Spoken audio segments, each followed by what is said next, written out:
a lot of people assume that their doctor is a really good person to talk to about nutrition because they're a doctor, right? They're heavily influencing the data that doctors see. Oftentimes, they're not very well educated. They're not the person that you should be talking to about that. And furthermore, they don't have time to talk to you about that because they're seeing 25 or 30 patients in a day. It's a terrible system for health. Chris, welcome to the Roadman Cycling Podcast. Anthony, pleasure to be here. I'm always intimidated, not so much by people's accolades and their publications and the depth of knowledge which you undoubtedly have. When somebody's been on Joe Rogan, it's just like, oh no, this is serious. And I've had quite a few guests now at this point that have been on Joe Rogan. And I don't know why, it adds an extra layer of intimidation. You're like, they've been with the master. He's a good guy. He's just as exactly as he seems on his show, really down to earth and humble. And I think he makes it really easy for guests, but just like you, it's just like having a normal conversation, except there are a few cameras around and a few million people listening or watching. So yeah, it's wild the way that's played out. He had a conversation recently with John F. Kennedy's nephew, who's running for president. And someone just clipped out the last section of it and sent it to me, where he was talking about the different mediums through the years that presidents have used to attract and garner attention. And his speculation is that podcast is going to be quite a valuable medium for the upcoming electoral cycle. It's really interesting that dudes in their bedrooms and their spare rooms to start with microphones are now these like kingmakers around the world. Well, yeah, I mean, it makes sense to me because most of us know that conventional media is just BS. I don't know anyone who watches the news and pays much attention to that at this point because it's really shallow and vapid. Whereas you get a chance to listen to someone talk for 2 hours or three in the case of Rogan's show, like you really get a good sense of who they are and what they really know and where their heart is and if they're a good person. And I just think that's so much more valuable than the way things have been done in the past. So I think it's a good trend overall. I think a lot of the confusion not confusion is the wrong word, a lot of the skepticism people have around watching the media is the interests behind it. Okay, like, am I going to say something negative about this big pharma company when they're contributing 20% of total revenue to my station? But we do have this same slight confusion around diet as well. And I can't think of many areas outside news and diet that have a comparable level of confusion. And I've had so many guests on recently, and it was a tweet that I got this morning, a private DM that said, hey, like, you had Mark Sisson on last week and he's talking about keto, you'd Cynthia Turlow on and she's a different angle on it where she's talking about fasting. It's like they're confused. People are overwhelmed because we've so many experts in. And experts are brilliant, but my background being law, it's like you go into a trial and we're both arguing, defense and prosecution both arguing two entirely different cases. We both have experts on our side. It's like, who does the judge find more credible? Set of experts on side A or set of experts on side B? So I'm hoping today's conversation is going to be that sort of something that binds together a lot of these experts. And that's where I'm kind of hoping we can go with it. Yeah. My hot absolutely. take when I was thinking about diet and how to phrase this a question for you, I think everyone's searching for the perfect diet. And that DM I got from a listener, he's looking for the perfect diet. So he listens to Mark Sisson and he's like, okay, this could be the perfect diet. But then I have a pro athlete on who's a professional cyclist or a physiologist, and he's talking about the perfect diet. But I think what we're failing to recognize is there is no perfect diet. It's like the lens through which we view the world. For the pro athlete who performance is the only lens through which they view the world. They don't care about like the marginal decade, the last decade of their lives. They only care about performance this week, this month, this year. Whereas you have someone like Mark Sisson, who their athletic career is over. Now his focus, and not putting words into Mark's mouth, but his focus is more on longevity and health as he ages. You think that's a fair synopsis of why there's a little bit of confusion around diet? Absolutely. Yeah. I mean, I like to talk about a triad of longevity, health, and performance. And you cannot optimize for each of those to the fullest extent at the same time, right? So, like as you pointed out, if you're optimizing for performance above all else, you might make choices that compromise health in the short term and longevity in the long term. If you're optimizing for longevity above all else, you might follow a calorie restricted diet and end up shivering in your room, and being miserable and compromising your health and quality of life in the short term and certainly your performance. I think the best option for most people, edge cases aside, is to optimize for health. And that generally leads to great longevity and very good performance that would be acceptable to the vast majority of people, outside of maybe the highest level athletes in a particular sport. And so I think that's the first way that people go astray is they hear somebody talking about a diet that worked for them. Maybe that's an Olympic athlete that was talking about what they did, in preparation for training. And it's not really applicable to someone who mostly just exercises on the weekend, like the typical weekend warrior. So in some cases, it's a situation where people are hearing about an approach that has worked for someone else that's not actually relevant to them because they have completely different circumstances. But I think it's also the case that there is legitimate controversy around what is the best diet for humans, and that's confusing to people because you have advocates of entirely plant-based diets like vegan, raw food vegan diets, and then on the other end of the spectrum now we have not only paleo but also carnivore people who say we shouldn't eat any plants at all. And people are exposed to this, on social media, through their friends, whatever. And most people have heard stories about someone whose life was saved by one of these diets. Like, so someone who was on death's door and they started a carnivore diet and now they're fine, or someone, same situation, but they started a plant-based diet and now they're fine. So for me, what that highlights is that there's not a single path to the top of the mountain. They're actually, human beings are pretty resilient. And if you look at ancestral diets all around the world, you can see that they shared some common characteristics.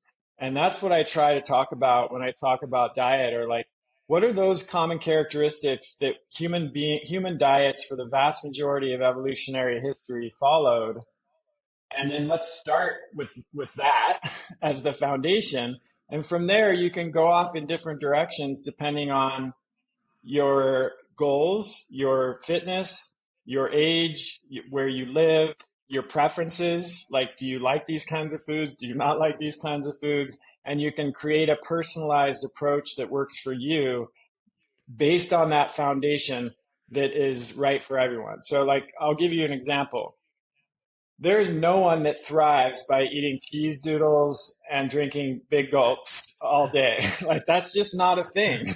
That I don't care what anyone says. There's no evidence historically or with modern research that tells us that eating highly processed and refined foods and a lot of sugar is going to be beneficial. So, and so we know, like, eating a diet that's based on whole nutrient dense foods should be the starting place for everyone. And then from there, you can customize it based on your particular needs. Yeah, I always like to think about it as, even disseminating and simplifying for the audience what you've said in parts there. So we lead with that objective. What is our overall objective? Is it health? Is it performance? Is it longevity? Once we've defined that objective, then there's a bunch of different strategies that can get us there. We call these different dietary philosophies. But I think where so many of us get lost is the layered down, where we start getting into tactics straight away, and we're, instead of getting into one dietary strategy and saying, okay, this is the vehicle that's going to take me to the destination I want, they keep jumping vehicles. We have a similar debate in the endurance world, where we have polarized training, reverse polarized training, you have like 80-20 training.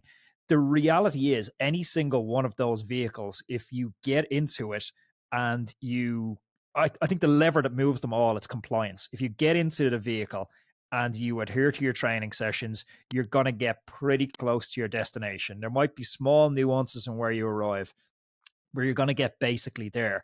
But we're in this like instant gratification type culture where somebody gets into vehicle A, which is like a reverse periodization. They try this for maybe like 2-3 weeks.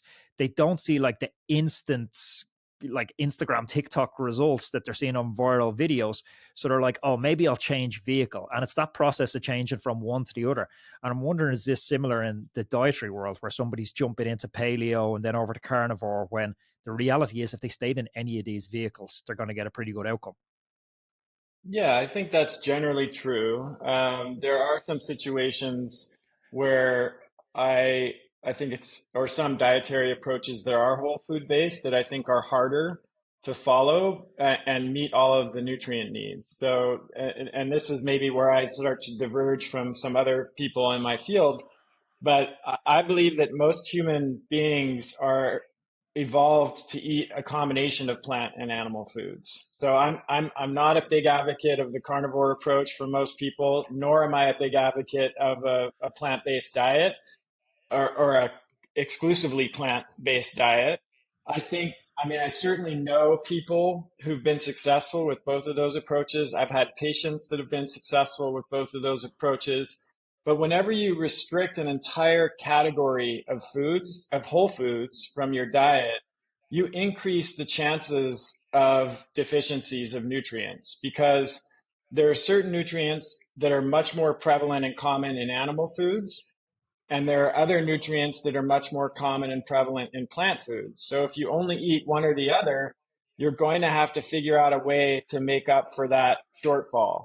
And, you know, it can be done with supplementation. It can sometimes be done with special foods. But you're just, it's harder. Let's just put it that way. Whereas if you eat a general omnivorous diet with some combination of plant and animal foods, it's easier not to go wrong and you have a better chance of meeting all of your nutrient needs. So I would say that within that framework, it is what you said. Like it's better for people, I think, to not follow a diet that is too rigid or too strict, because what I typically see happening there is they'll do it for a week or two, then they'll fall off the wagon, and it often isn't pretty. You know, when they fall off the wagon, they sort of rebound into a really unhealthy diet.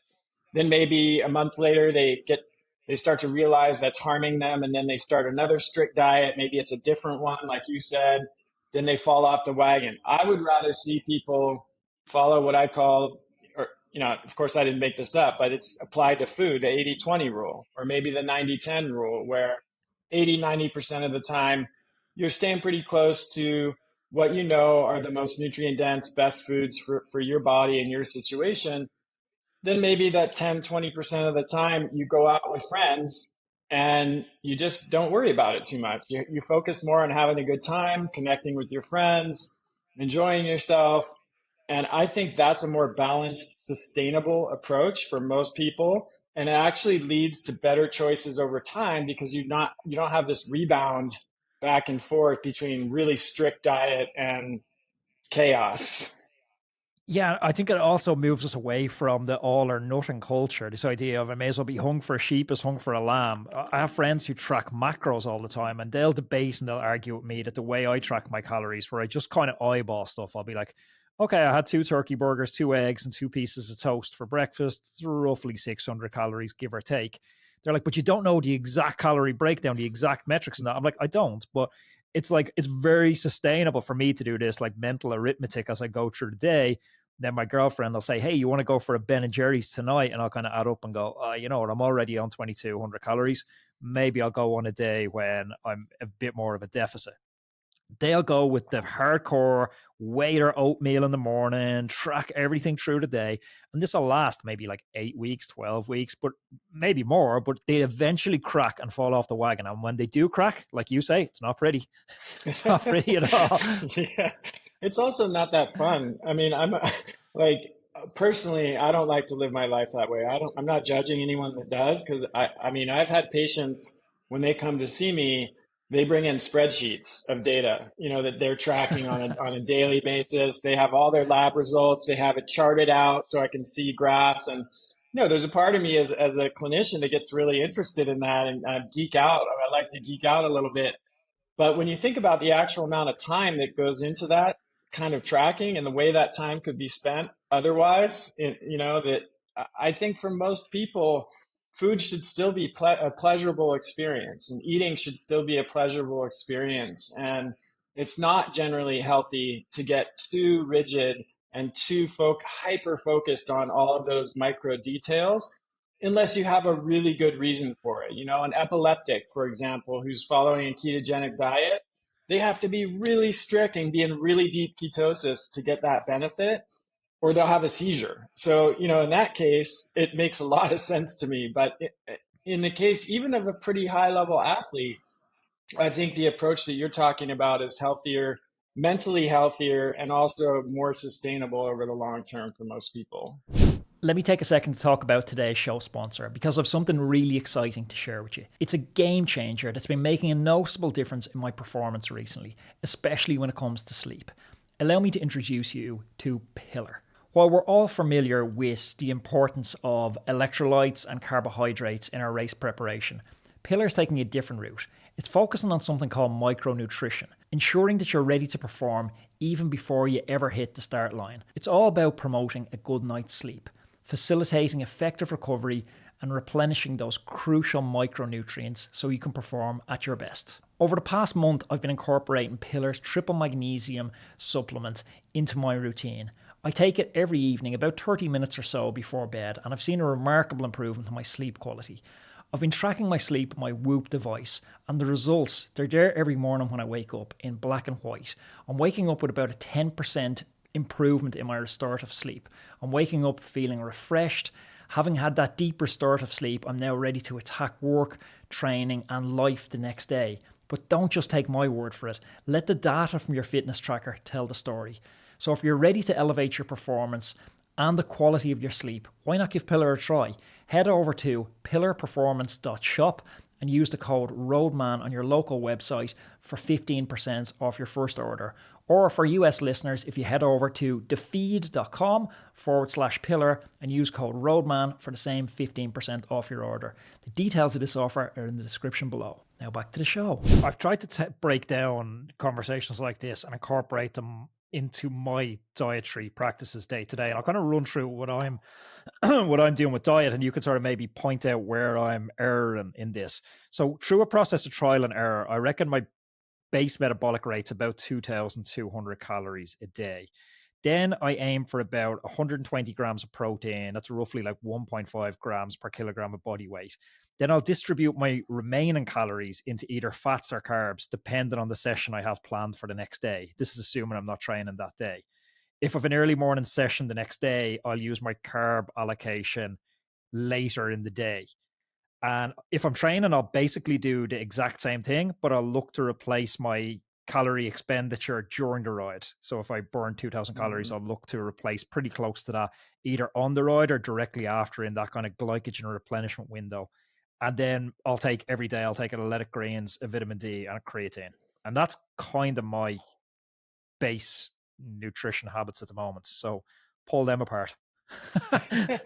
Yeah, so I mean, I think the overall approach sounds good, and to macros and calories, and then how you're sequencing that with your training days and rest days, and that all sounds fine to me.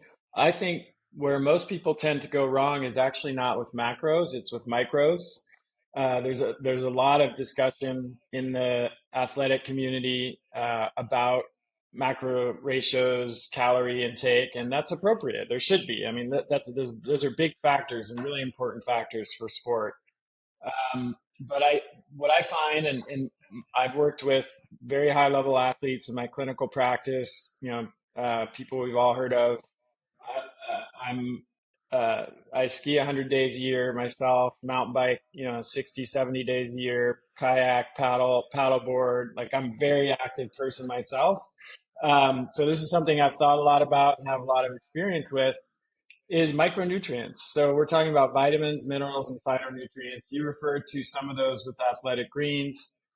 Um, but the thing about micronutrients is that every single process that happens in the body, every single process, every cellular process, every microbiological process, every hormone that gets produced, every time the heart pumps, requires nutrients to be completed because nutrients are cofactors for enzymes, which are proteins, and that's what runs the show in the body.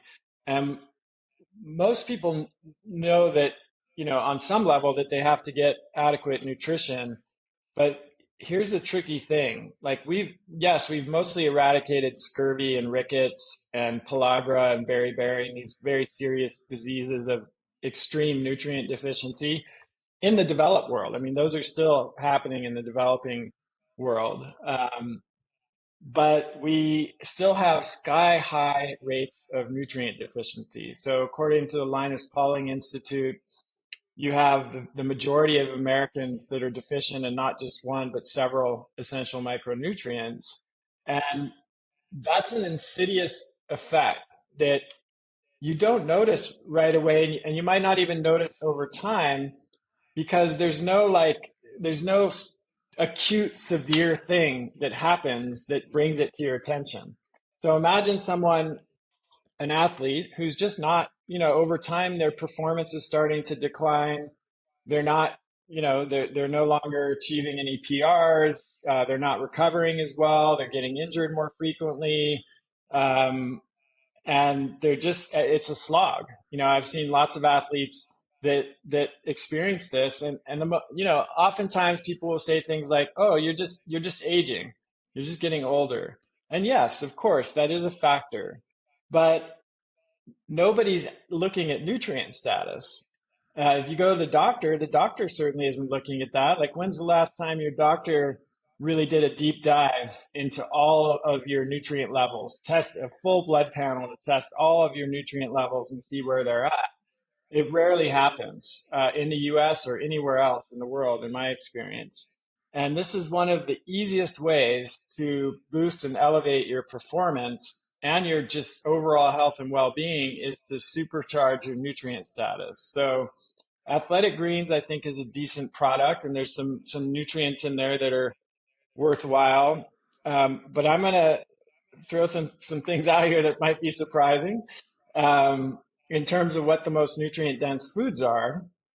And this is from both ancestral wisdom and also modern research. So this is a study that was just published in 2022 in the journal called Frontiers of Nutrition, and it was done by a scientist named Ty Beal, who uh, and his colleague Flaminio Ortenzi, who are part of an NGO that is trying to end malnutrition around the world. And so they were tasked with, hey, find the foods that are the most nutrient dense per ounce. So in other words, you eat the smallest amount and you get the greatest level of nutrients so that we can start using these foods in places where malnutrition is common to bring nutrient levels back up.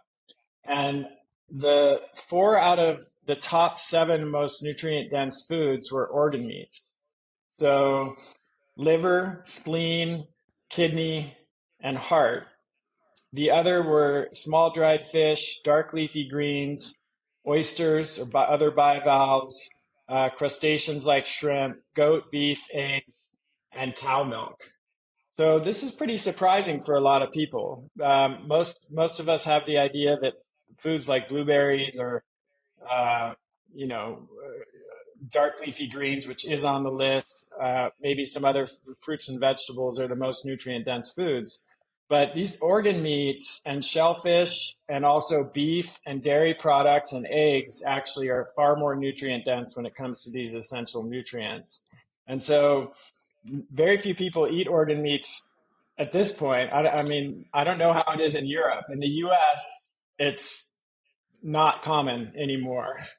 Yeah, it's pretty low. I don't even know where you would get organ meats. I don't even know if they sell them in a regular store. I think Oh, you got really? to go to specialty butchers maybe to get them. Yeah, and most people don't like them. It's an acquired taste, and usually, if you don't acquire it when you're a kid, you don't tend to acquire it later in life. So, I guess going back to your question, I would say, you know, if there's a way of incorporating shellfish, fish, organ meats, uh, dark leafy greens. Of course, you're taking athletic greens, but dark leafy greens in your diet, those are going to have a pretty big impact from a nutrient density standpoint. And of course, now you can supplement with organ meats instead of eating them. That's, like my company, Adapt Naturals, we have an organ supplement because after treating patients for 15 years, I can count on a few hands the number of people that I was able to get to eat organ meats on a regular basis, for the reason that I mentioned. 'Cause and then maybe liver, but then kidney and spleen, those were even tougher cells when it came down to it. But you touched on that idea of, excuse me, you touched on that idea of you go to your general practitioner and they just don't do a deep dive into your nutrients. And I know we've a big audience of corporate listeners. And I think one of the lessons I've learned from friends in the corporate world is kind of around problem solving and planning. Like they define where they want to go very early, like they have a vision, and now they reverse engineer the steps needed to achieve that vision. Why don't our medical professionals have this approach? I remember going to the general practitioner here a few weeks back with gastro issues, and the approach was totally to just treat the symptom. There was no analysis of what's causing it. It's pretty sad. And I think you astutely hit the nail on the head. I call our model of healthcare disease management or sick care rather than healthcare because it's not oriented towards producing vibrant health, which is what most of us want. It's oriented towards managing the symptoms of disease. And so an example would be just the one you used. If you go to the doctor with GI issues, instead of trying to figure out what caused them in the first place, most of the treatments that are offered are going to be focused around symptom management. If you go to the doctor and you have high blood sugar, they're mostly going to give you a drug that lowers your blood sugar instead of talking to you about your diet choices or exercise, physical activity, stress management, sleep, etc. Same thing with high cholesterol and so many other conditions that are common in our culture today. And that's a whole other discussion of how we got to this place, like why that is. But it's unquestionably the approach that we see now in the US and Europe. The average length of visit with a primary care doctor in the US is 8 to 12 minutes now. So that's Uh, barely enough time to say hello and collect, I would get guess the it's treat. shorter over here. Is it? Honestly, I mean, I was like 5 minutes in and out, and I actually remember reading a statistic when I was in the waiting room, and I was just flicking through studies that a couple of friends sent me on. I have like a thread, and some friends sent me on some stuff they think could be interesting for the podcast. And I Yeah. seen one that Americans make up 5% of the population, but they're consuming 65% of the world's pharmaceuticals at the moment. I believe it. Yeah, it's crazy. And I again, I don't think this is not a criticism of individual doctors because they're victims of the system as well. And I've trained uh, over 1,200 doctors and other healthcare providers in 50 countries around the world through my program. So I have a lot of empathy for medical professionals and the challenges that they're facing. I think this is a systemic problem where big pharma, as you alluded to before, is paying for most medical research. They're heavily influencing the data that doctors see. And medical school has essentially become a process of learning various health conditions and memorizing the drugs that are used to treat them. Most medical providers have one class in nutrition, one 15-unit class, and it's typically based on information that's 40 or 50 years old, like a textbook that was made in the 1980s or something like that. When low-fat diets and boneless, skinless chicken breasts and egg white omelets were still all the rage, and none of they're not exposed to any of the new research on the benefits of low carb diets and some or keto in some situations. And so a lot of people assume that their doctor is a really good person to talk to about nutrition because they're a doctor, right? Oftentimes they're not very well educated about nutrition and they're not the person that you should be talking to about that. And furthermore, they don't have time to talk to you about that because they're seeing 25 or 30 patients in a day and still having to do paperwork and everything after that. It's a terrible system for health. Excuse the short interruption, but I wanted to find a way to bring our little community together, to problem solve, to share training advice, and to support each other in what can sometimes be a lonely road as we all chase health, happiness, and longevity through cycling. To facilitate this, I've set up a Discord channel. I'm going to leave a link in the description down below. It doesn't cost anything to join, it's totally free. Plus, I'm also picking out random winners for spot prizes inside the Discord channel. If you'd like to join it, click on the link down below.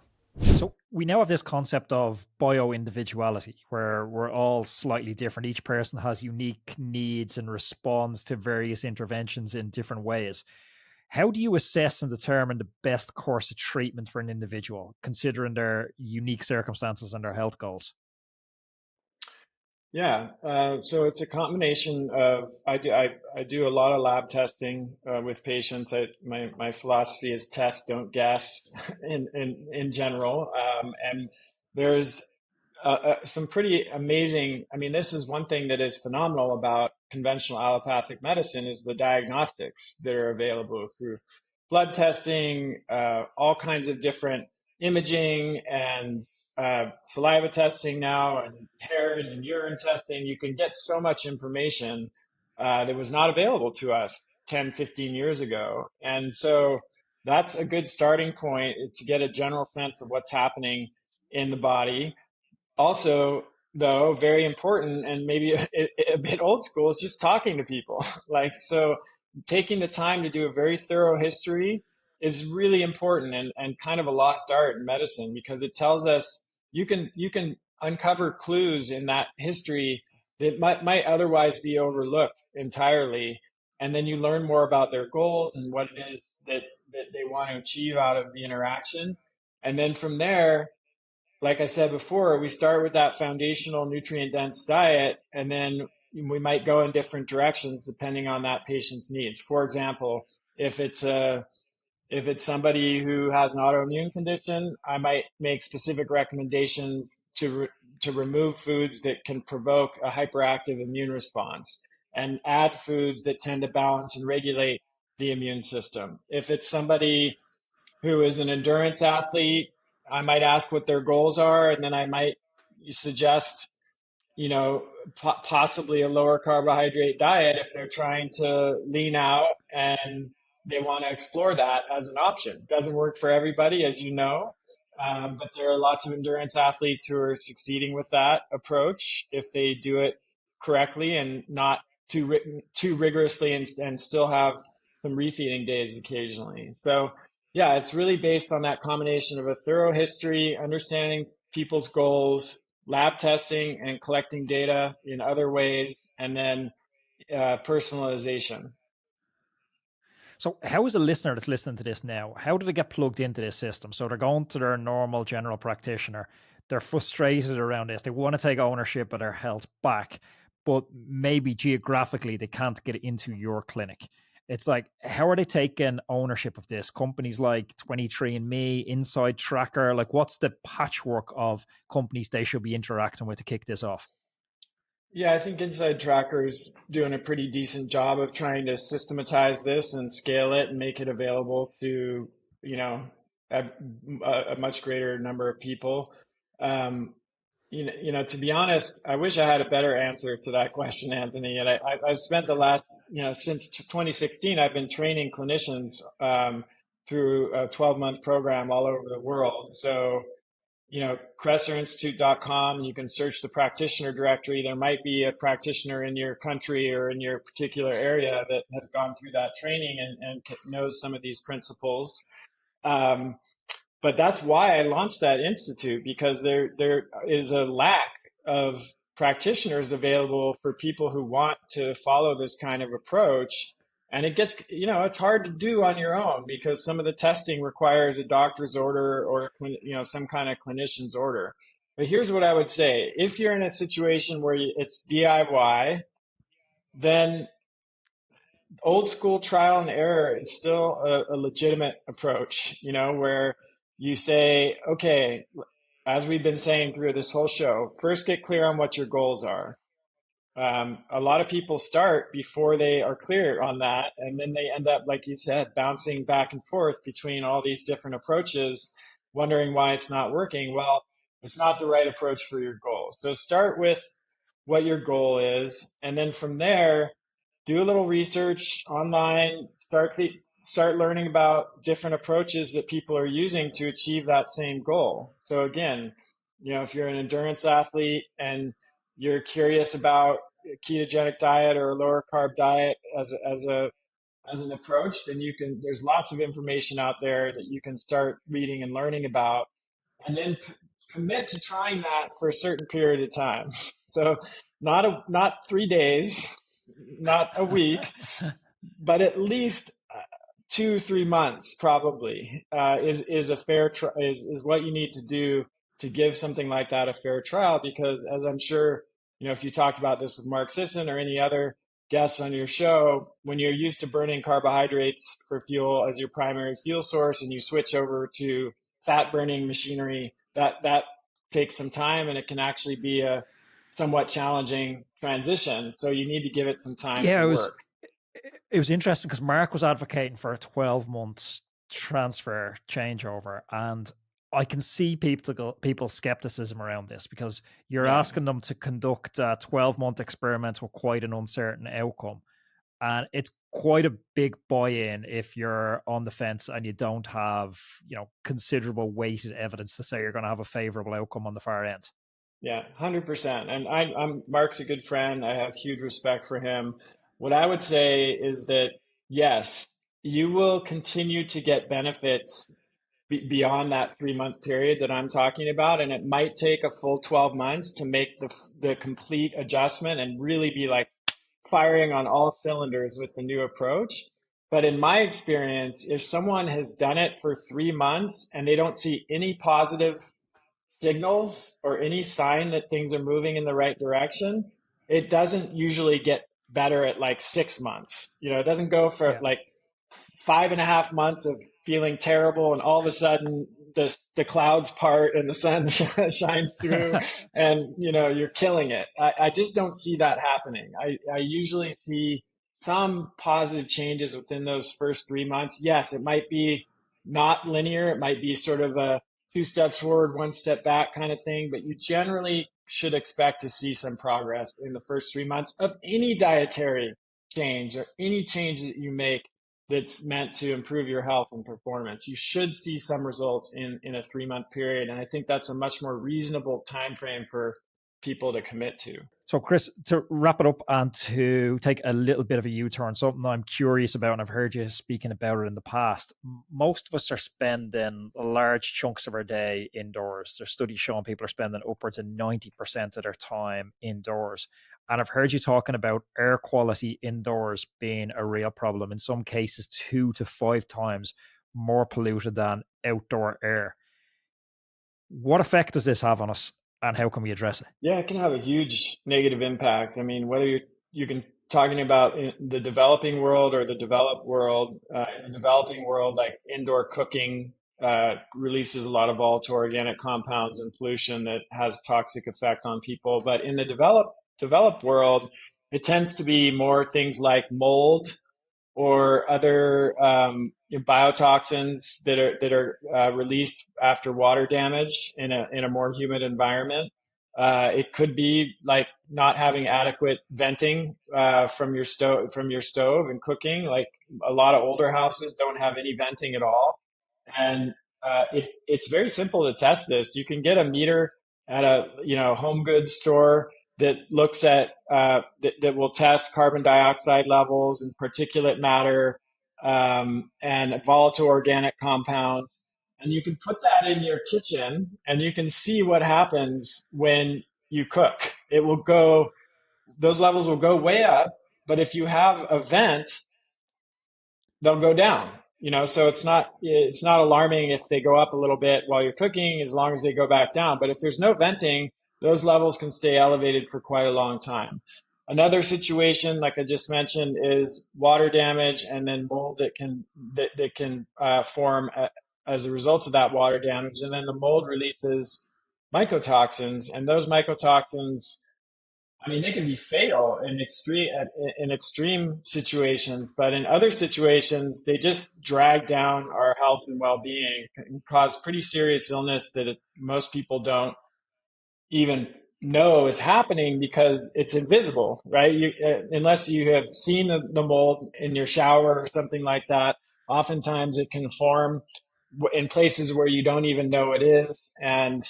Um, and then the last thing is if you're in an urban area, just the particulate matter from industrial sources of pollution. Of course, we hear about this in places like China and Shanghai. You can see it in the air, but it's in most urban areas. So this could be another 3 episodes, but I know we're running out of time. I think that the number one thing you can do with this, like regardless of the source of the air pollution or indoor air contaminants like mold or VOCs, is to get a really high quality air filter. These are pretty affordable in most cases now.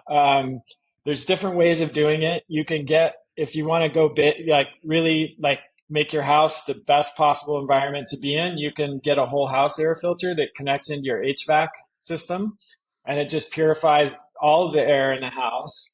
A lower cost, but still a great way of doing it is buying individual freestanding air filters, that are appropriately sized for your house or your living space, your apartment, your flat, whatever. And some of those air filters, the better ones, uh,